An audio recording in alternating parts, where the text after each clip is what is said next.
Mahoro y'Imana kandi inshuti zacu, inshuti mudukurikira, uyu ni wa mwanya twihugura kandi tukiga ku nama zatugirira neza muri ubu buzima. Uyu munsi tugiye kubagezaho inama z'ingenzi ku wihebye. Ni izihe nama zafasha umuntu wihebye? Mbese ni ibihe bitekerezo wamuha? Wamwungura nama ki?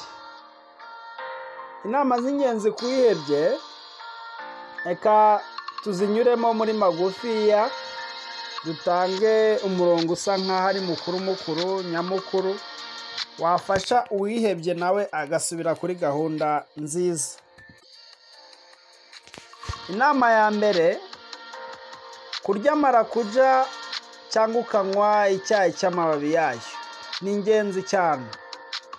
Ku bantu batuye aho izo mbuto zihingwa, ni ingenzi cyane kuzirya ndetse no kunywa icyayi cy'amababi yazo. Ni ukuvuga gufata amababi yazo hanyuma ukayateka mu mazi ukanywa ayo mazi. Ikindi ni ukunywa umutobe wa seleri itasi imwe ku munsi. Ku muntu wihebye bitewe n'uko seleri ifite vitamine zo mu bwoko bwa B, ikagira vitamine C, ikagira n'izindi ntungamubiri zifasha ubwenge kuruhuka no gusubira kuri gahunda vuba, ni byiza kunywa itasi y'umutobe wa seleri byibura imwe ku munsi.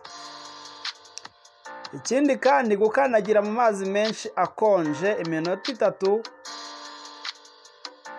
birafasha cyane.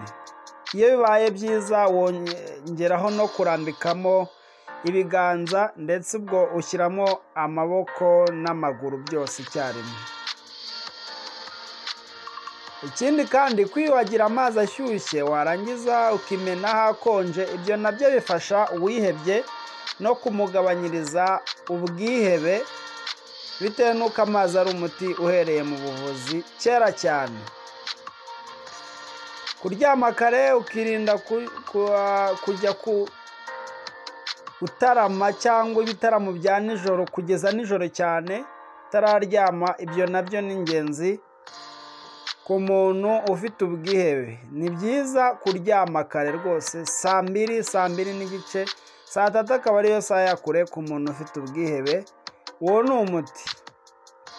Ikindi, kwihanaguza ikintu gikonje mu maboko no mu birenge, ibyo birafasha.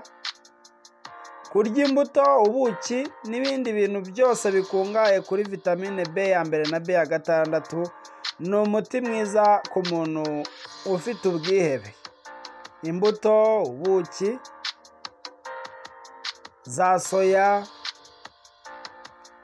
n'ibindi bintu bikungahaye, ibinyampeke, ubwo ni nk'uburo, ni nk'amasaka, ni nk'ingano n'ibindi. Ibyo bifite vitamine B ya mbere na B ya 6, ubwo birinda ubwihebe cyane kuko birakungahaye.